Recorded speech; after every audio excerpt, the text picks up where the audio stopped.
This is how it used to be.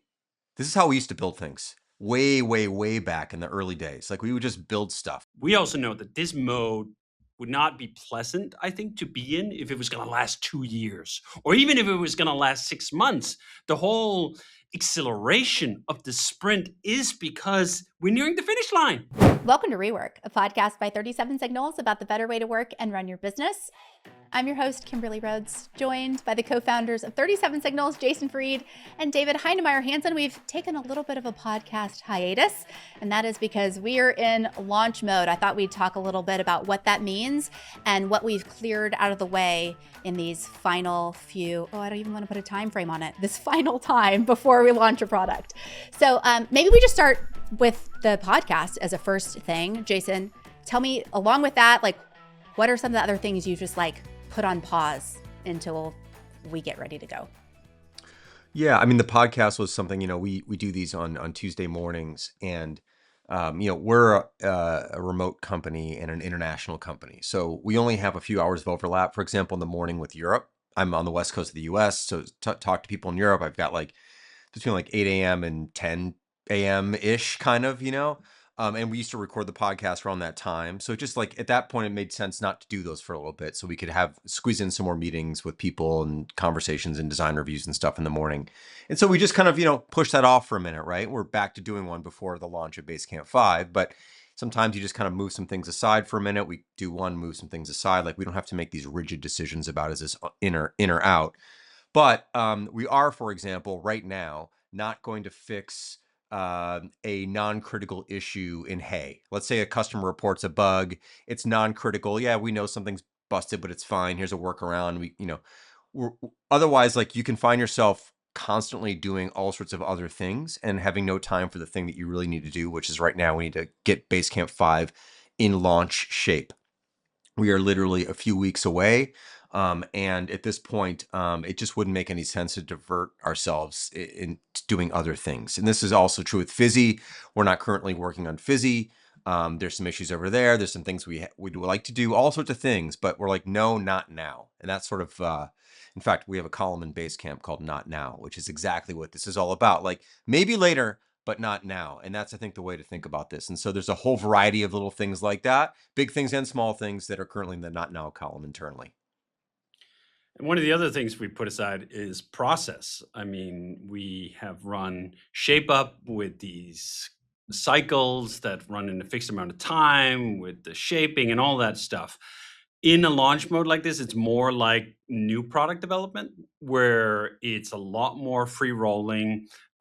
Jason and Brian on the product side are in there making decisions about exactly what goes in and if the quality is right and if the screens are where they need to be on a daily basis instead of sort of on a cycle sequence. And I think that energy is also just really important to distribute in the entire company because we don't do this that often. Even with the launch of Fizzy, it was actually not the entire company that was fully dedicated because it was much smaller product that we were pushing out. Basecamp, though, is huge. So it really is the entire company that is dedicated to it. And then some of it, too, is simply making yourself available. Like we have a security infrastructure and performance team that does a lot of work across a bunch of different things. And the projects that they had don't always overlap with product projects that we work on. But as we're coming to the final stages towards launch,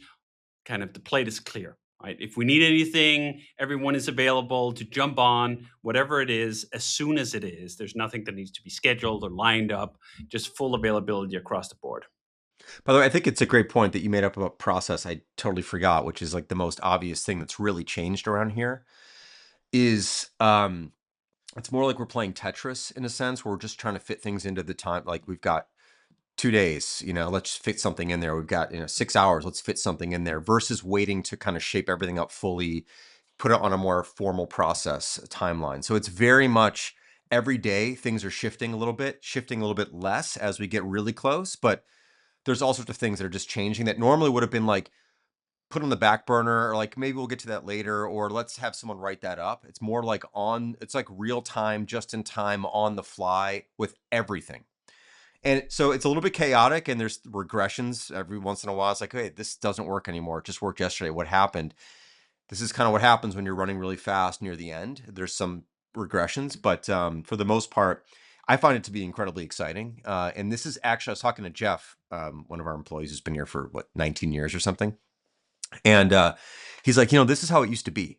This is how we used to build things way, way, way back in the early days. Like we would just build stuff. We would have ideas and we'd make something. Oh, here's a good idea. Let's do that. All right, let's do that. And we would just make stuff. It was a very small team. There wasn't time to even sit around and draw things up. When you have more people and less connection with the day-to-day work, it does help to draw things up and think things through a bit more because you're going to hand stuff off and not be in it as much. But right now we're very much in it, and it's kind of a really nice return back to the way we used to make things. And I'd like to see if we can keep this pace up in a lot of places. Actually, I think we're going to make better products this way. Now, the funny thing about quality is it's actually a bit of a throwback to perhaps one of the most maligned expressions in software development. Facebook used to have this slogan, run fast and break things. And for all sorts of reasons, that got both politicized and got ridiculed. And it's also completely true in a moment like this. When you are running fast, you are going to break some things. But you know what? It doesn't matter that much if we're all here to quickly fix it.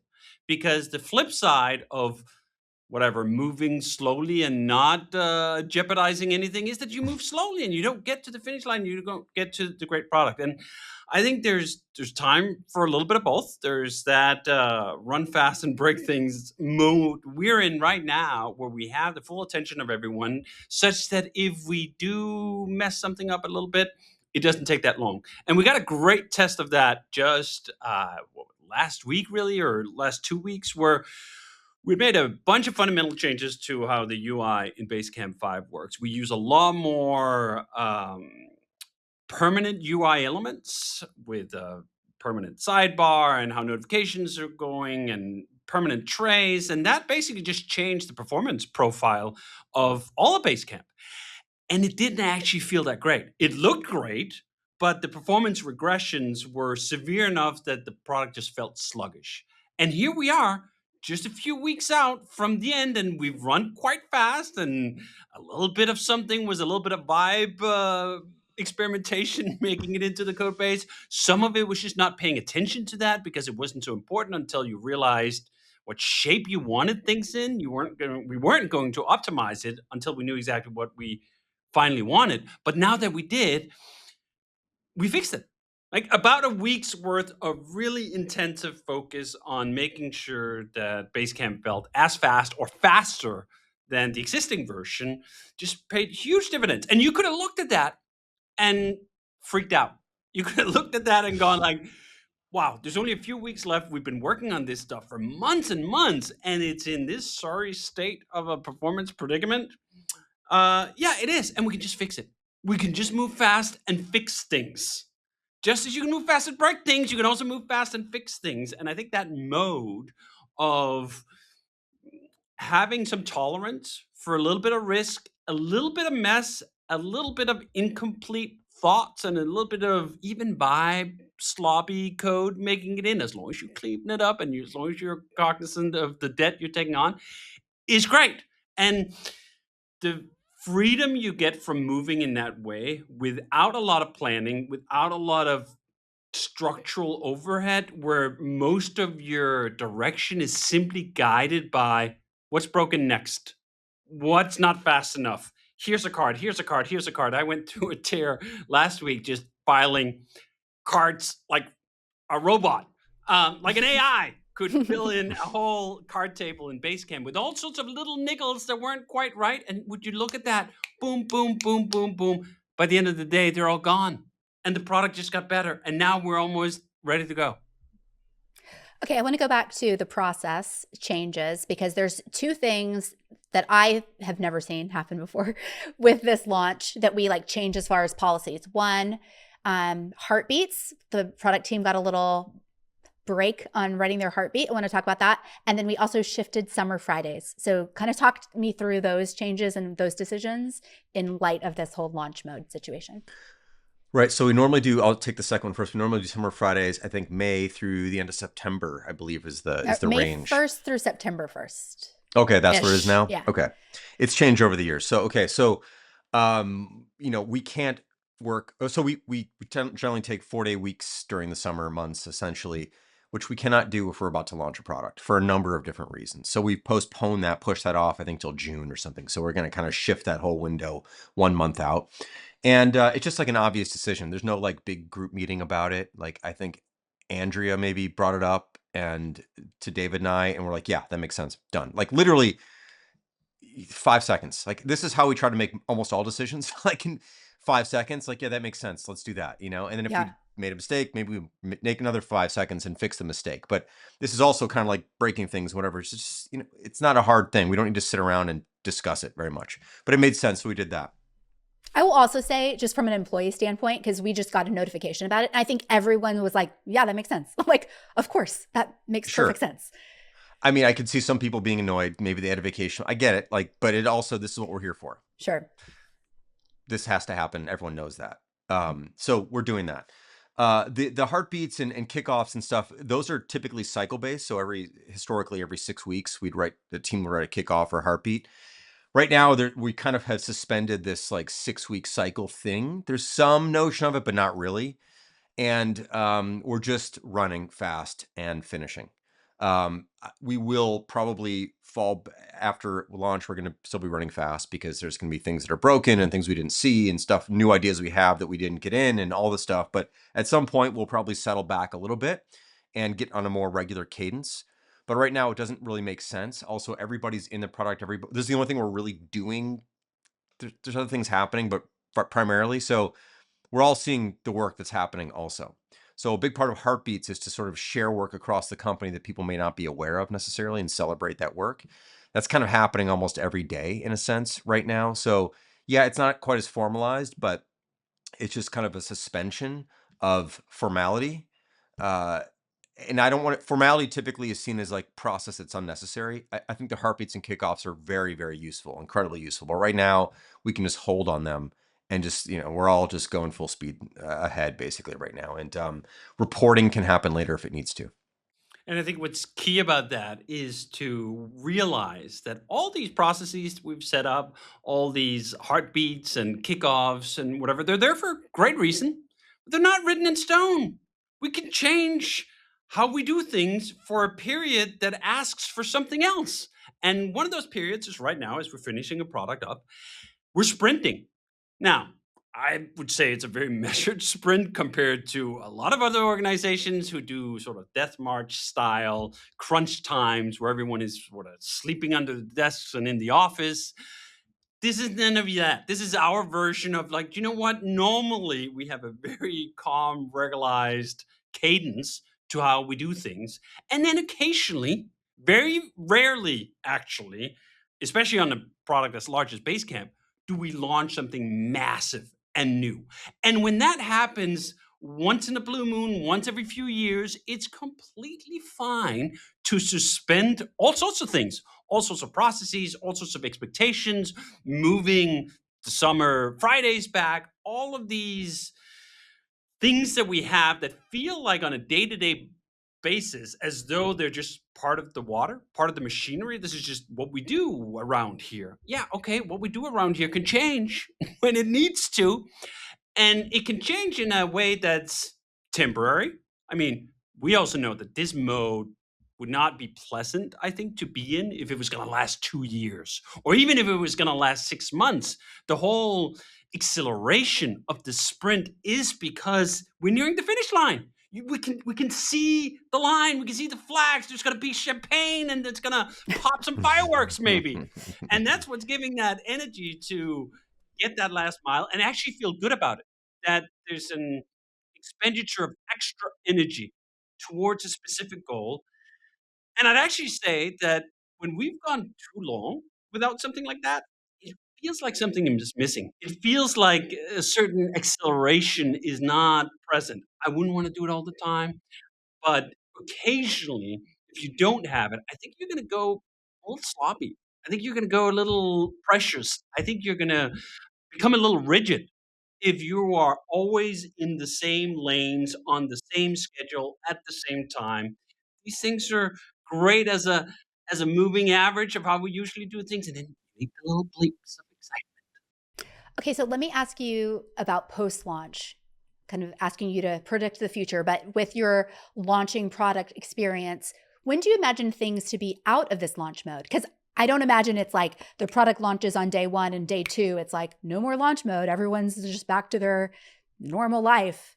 Like, do you imagine that there's like, is it a whole nother cycle of this expedited work? What do you think? I think it'll be more chaotic post Mm, launch. So we have the advantage right now. I don't know if people realize it who have not been part of a launch, but we have the advantage of not having to put any of this stuff in front of customers right now. We are our own tough customers, but it's not the same as dropping a massive change on everybody. We've tried to make this as familiar as possible, but also as fresh as possible. So there's a fine line, but certainly once we launch this to hundreds of thousands of people, um, there's going to be a lot of incoming praise, complaints, misunderstandings, total understandings, like all the things, all the spectrum of feedback, great, good, bad, ugly, you guys suck, you guys are amazing, all the things. And so we're gonna have this huge barrage of particles being shot at us basically. And that's actually the hardest part of it all is I think the first couple weeks post a major launch like this, because now you're taking into, you have to take, tens of thousands of opinions into account, anecdotal situations where someone was used to one thing, this just changed on them, but they're really good at persuasion and telling a story. And you're like, wow, this is a really big deal. Maybe it's really actually not. Like, you've got to kind of sit with this stuff for a little bit. And that's also hard. It's like hearing all this stuff, even if it's great, but still hearing it all and being like, we're not going to do anything right now, or we really need to fix this because we did break something badly. Like, it's hard. So I think this is going to last for I'd probably say at least another 6 weeks or so of sort of accelerated work, but actually maybe even faster because now we're reacting. mm.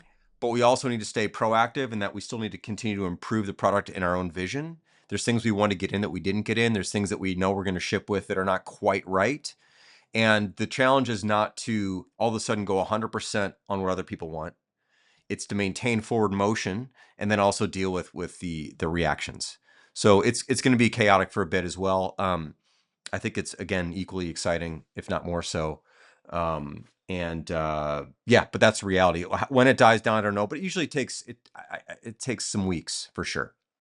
Now, I think on the one hand, we have a blessing here by the fact that Basecamp 5 is built on what we call the chassis, the technical underpinnings of Basecamp 4. It is the largest change we've done to an existing chassis, the most elements that have moved around, the most introduction of new features, but fundamentally, the chassis is very proven. It's very well tested. The database schema is broadly consistent and the same. We've changed some critical areas and we have to keep an eye on that, but we do not have to keep an eye on all 400 screens because there's a lot of it that didn't see fundamental change to how the back end works, for example. And I think that gives us an enormous amount of reassurance that this isn't completely unproven. We're not going to flip a switch and then we're just going to have an enormous amount of untested code out in the wild. But on the other hand, this is also the highest criticality we have. This company exists because of Basecamp. It exists in this size, in this shape, because of Basecamp and because of all the customers that we have. So when we flip the switch, the full brunt of that is going to come to bear. And we have all this very nice tested chassis set up, but we're introducing a massive change to an enormous amount of people all at once. Because the luxury we have when we launch a brand new product, well, at least sometimes, as we did with Hey, or the plan was with Hey, was we're going to do a ramp. We put the new product out there and we sort of let in a few thousand here, a few hundred there, and we can take it measured. We don't get that with Basecamp. When Basecamp 5 goes live, it's live for everyone. we've done a little bit of early adopters or early view stuff now, but it's not the same thing at all. So it is this mixed blessing where we have some solid ground to stand on, but then we also know that this is the biggest stage there is. And the other thing is there's stuff I would say is like there's some surprising things that happen. I'll share one small example. So we have, I think, about 20 customers now on Basecamp 5 that they've raised their hand. They go, I want to be an early adopter. So we've added them to Basecamp 5 on their account. And this one guy was saying, hey, so one of the things we've done in Basecamp 5 is we've brought activity to more places. So you can, when you hit a certain screen, you can see what's been happening in a given project or in the account. And he goes, I love this, but I often give presentations where I put our Basecamp account up on the screen. And just yesterday, I did something in this other project, which was like this HR project. And this one thing is showing in the activity stream that like, I don't want other people to see. Now, like, this is not something that enters our mind when we're making a product, which is like, out of the 5 things that show up in activity, maybe one of the things shouldn't be shown to some people in a presentation, because you kind of can't think that way. Otherwise, like, everything becomes like, well, we have to hide this and we have to hide this and we have to hide this and I have to hide this, and think about every scenario you could possibly imagine. On balance, we think it's better to show activity than to not have activity. It's better to show action than static in some of these cases. So anyway, it's that kind of stuff where someone makes a fair point. Like, his point was totally, completely valid. Like, I can imagine the scenario. I've done this myself. I've wanted to give screencasts at Basecamp, and I'm showing something like in our account. I'm like, oh shit, it has a launch date on it. Like, now everybody who saw this presentation, if they notice that, now they know when we're launching this thing. Like, ugh. But I can't. I mean, the only way to go through that is to actually go and edit a message and delete the text and whatever. And like, it's just part of accepting the fact that every screen is not for every situation, and there are going to be some moments when like things don't work exactly as you expect or want, and to solve all those edge cases is not worth it. Now, we could go into presentation mode where you could redact certain, like, I could imagine a feature where we could do all of that, but we're not going to do that, especially not right now. So anyway, my point is that when we ship this to not 20 people but 20,000, 100,000, 200,000, whatever it is, there's going to be all sorts of things like that. They're going to pop up that are not really scenarios that you can really fully, truly account for, or even that you would have an answer for. Some things are just going to exist, but to field all that feedback and have that come at you is sort of the hard thing, especially when people have anecdotes that are like really important like that. So anyway, I just want to add that in there too, as an example. Okay, before we wrap up, one open-ended question for both of you. What is like your favorite thing? What are you most excited about with Basecamp 5? I mean, I just think the whole product is so much better. Like, I was going back and forth between 4 and 5 recently, and like, I just don't want to use 4. And it's that feeling. It's not like, oh, we're leaving something behind that I still want. I don't have that feeling at all. There's like no nostalgia for Basecamp 4. I've actually had nostalgia for Basecamp 2 in the past. I think we did some really nice stuff in 2, and some of those ideas have actually been brought over to 5. 2 is a very interesting version of Basecamp. But so for me, it's like, it's the whole experience. I like opening it up. I like having the sidebar open sometimes, so it has my notifications. I like that I can do multiple things without having to leave where I was. But there's a lot of small, little subtle things, hundreds of little improvements that overall like just feel a lot better to me. It also just feels a lot more modern and current, and I just like the UI a lot better. And there's a lot of little things like that. But so it's not like one thing for me. It's just it's collectively. I want to be here and not there. David, what about you?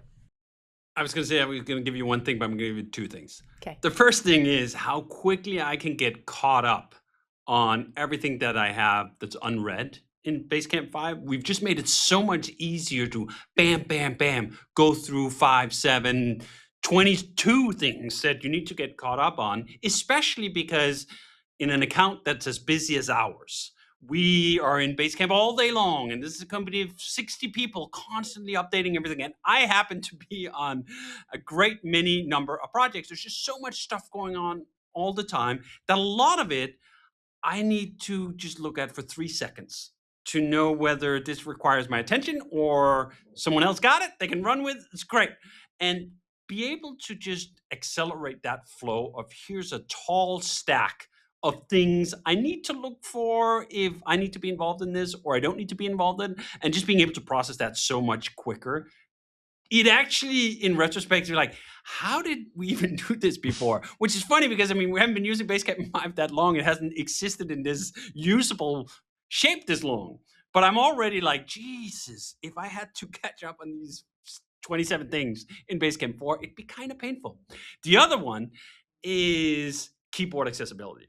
Now, obviously, after moving to Linux, after building Omachi, after going all in on the terminal, I really become in tune to how fluid you can command an application just from the keyboard alone and not touching your mouse. And we've gone all out.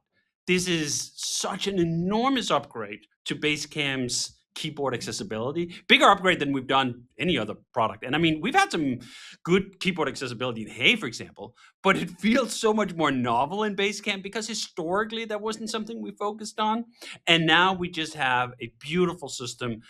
I'll just leave you one thing. You hold down the shift key and all these little keys pop up all over the interface. So you can see that like, oh, if I click shift S, I'm going to open the sidebar. If I click it again, I'm going to close it. And you can fly through these things in a way that feels very reminiscent for me of my text editor now, NeoVim, which is also all about doing these combo moves. I had one conversation. I was on this one page and I was like, oh, I got to add a card from something.